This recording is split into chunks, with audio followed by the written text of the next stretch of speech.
மிகவும் மகிழ்வான இதயத்தோடு மலர்ந்த முகத்தோடு நீங்கள் என்னை வழி அனுப்பி வைத்ததே இந்த நிகழ்ச்சியை வெற்றிகரமாக நடத்த இறைவன் அருள் புரிந்தார். இது சாதாரண விஷயம் இல்லை. நிகழ்ச்சி மியூசிக் எழுதிடலாம், மியூசிக்கை எழுதி கொடுத்தா அவங்க வாசிடலாம். ஆனா ஒவ்வொருத்தரும் ஒவ்வொரு மாதிரியா வாசிச்சாங்கன்னா எப்படி இருக்கும் மியூசிக்? இப்போ நம்ம எல்லாரும் பேசுற மாதிரி ஒருத்தருக்கு ஒன்றும் புரியாம இருக்கும் இல்லையா? அது அந்த கண்டக்டர் மிக்கேல் டாம் என்பவர் ஒவ்வொரு நோட்டும் நான் என்ன எழுதினோ அது அத்தனையும் போன உடனே அவங்களுடைய ரிஹர்சலில் கலந்து கொள்ளத்தான் எனக்கு நேரம் இருந்தது. அது அது மிகவும் முக்கியமான விஷயம். ஏனென்றால் அது அரங்கேற்றும் பொழுது எந்த விதமான அந்த விதிமுறைகளுக்கு மீறியோ அல்லது விதிமுறைகளை அதுல இருந்து தவறுனாங்கன்னா விதிமுறைகளை மீறினதாக இருக்கும்.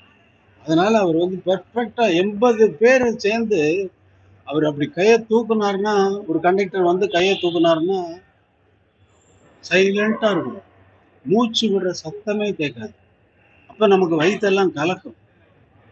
கலக்கி அந்த போட்டு எல்லாருடைய கவனமும் ஒரே ஒரு ஸ்வரம் வாசிக்கிறாங்கன்னு வச்சுக்கோங்க. எல்லாரும் அந்த ஒரு ஸ்வரத்தை கையை காட்டி இப்படி வாசிக்கும் பொழுது எல்லோருடைய கவனமும் அந்த ஒரு நோட்டில் இருந்து அவர்கள் வாசிக்கும் பொழுது கேட்கிறவர்கள் மூச்சு விட மறந்து விட்டு என்று பார்த்து கொண்டிருக்கிறார்.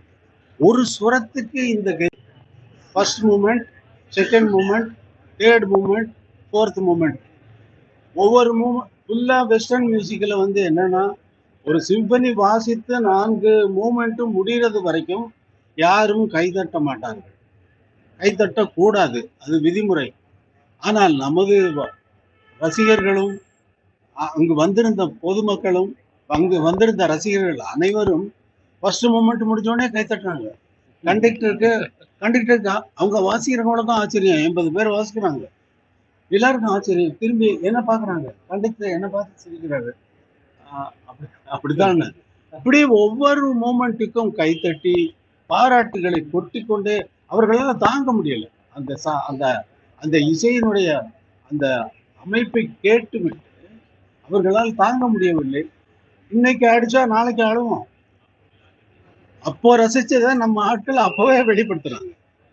அந்த அந்த அந்த நேரத்தில் ரசிப்பதை அவர்கள் அந்த நேரத்தில் அவர்களுடைய மகிழ்ச்சியை எப்படி தெரிவிப்பது? கரகோஷம் கொண்டுதான் தெரிவிக்க முடியும், கரகோஷம் கொண்டு.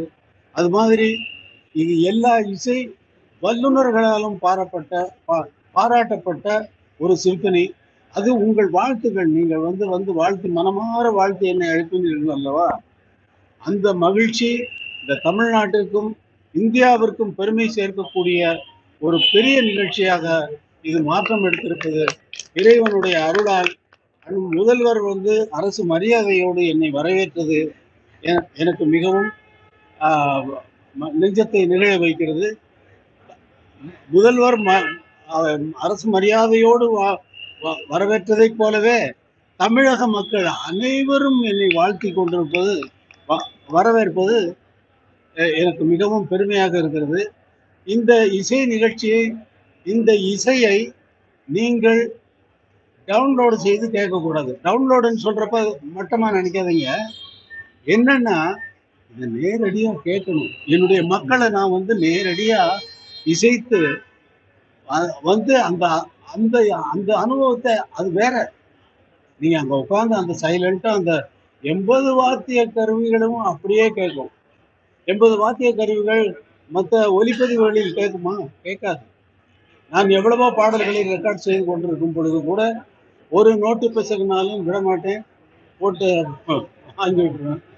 ஃபுல் ரிஹர்சல்ல கலந்துக்கிட்டு மேடையிலையும் பக்கத்திலேயே உட்கார்ந்து கொண்டு தவறு செய்கிறார்களா என்பதை கவனித்துக் கொண்டிருந்தேன். இரண்டாவது பகுதியிலே நமது பாடல்களை, என்னுடைய பாடல்களவே அவர்களை வாசிக்க வைத்து, நம்முடைய சினிமா பாடல்களையே வாசிக்க வைத்து நானும் ஒரு பாடலை அங்கே அவர்களோடு பாடினேன். அதுவும் மிகவும் கஷ்டமான காரியம். ஏனென்றால் அவர்களோடு பாடி எனக்கு பழக்கம் இல்லை. தினமும் அவர்களோட பாடுகிறேன். என்னுடைய பாடலை என்னுடைய தியேட்டரில் எங்களுடைய விதிமுறைப்படி நாங்கள் ரெக்கார்ட் செய்து கொண்டு வருவதுதான் வழக்கம்.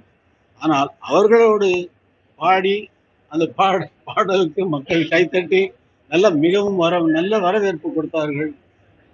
சிம்பனி இசை, இந்த சிம்பனி இசை 13 தேசங்களில் நடக்கவிருப்பதற்கு நாட்கள் குறித்தாகிவிட்டது.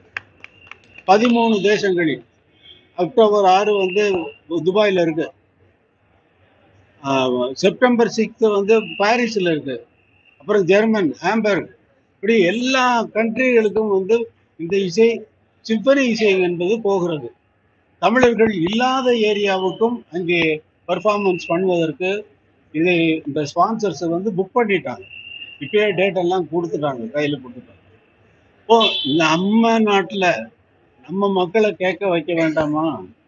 நம்ம மக்கள் கேட்கணுமா வேண்டாம்? எல்லாம் கேட்கறது வரைக்கும் அமைதியா இருக்கணும்.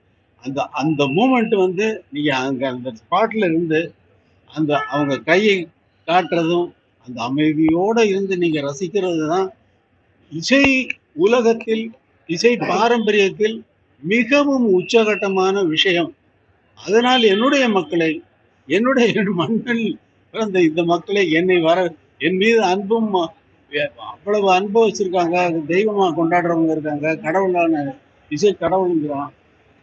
எப்படி இருந்தாலும் நான் சாதாரண மனிதனை போலதான் இங்கே வேலை செய்து கொண்டிருக்கேனே தவிர என்னை பற்றி எனக்கு ஒரு எண்ணமும் கிடையாது. என்னை இசை தெய்வம் என்று கடவுள் என்று சொல்லும் பொழுது எனக்கு என்ன எண்ணம் தோன்றும் என்றால், கடவுள் இளையராஜாவுக்கு அளவுக்கு கடவுளை கீழே இறக்கிட்டீங்களாப்பா அப்படின்னு தான் தோணும். அதனால் நீங்கள் உங்கள் மலர்ந்த முகம் என்னை வரவேற்பது மிகவும் நன்றி, மிகவும் நன்றி, மிகவும் நன்றி. இந்த இசை உலகம் எங்கும் கொண்டு செல்லப்படும். இதோட நிக்க போறதில்லை. இது ஆரம்பம், இது ஆரம்பம். 82 வயசாச்சு, இனிமேல் என்ன பண்ண போறாருன்னு நினைக்காதீங்க. நீங்க நினைக்கிற அளவுக்குள்ள நான் இல்லை.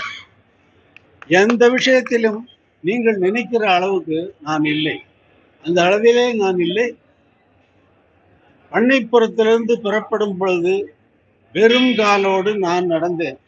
என்னுடைய காலில் தான் நடந்து நான் வந்து இந்த இடத்தில் என்னுடைய காலில் தான், வெறும் காலில் தான் நிற்கிறேன் என்பதை இளைஞர்கள் உணர வேண்டும். அவர்களும் அவர்களுடைய வாழ்க்கையில் இதை முன்னுதாரணமாக வைத்துக் கொண்டு அவரவர்கள் துறையில் அவரவர்கள் மென்மேலும் வந்து நாட்டிற்கும் இந்தியாவிற்கும் பெருமை சேர்க்க வேண்டும் என்பதுதான் என்னுடைய அறிவுரை.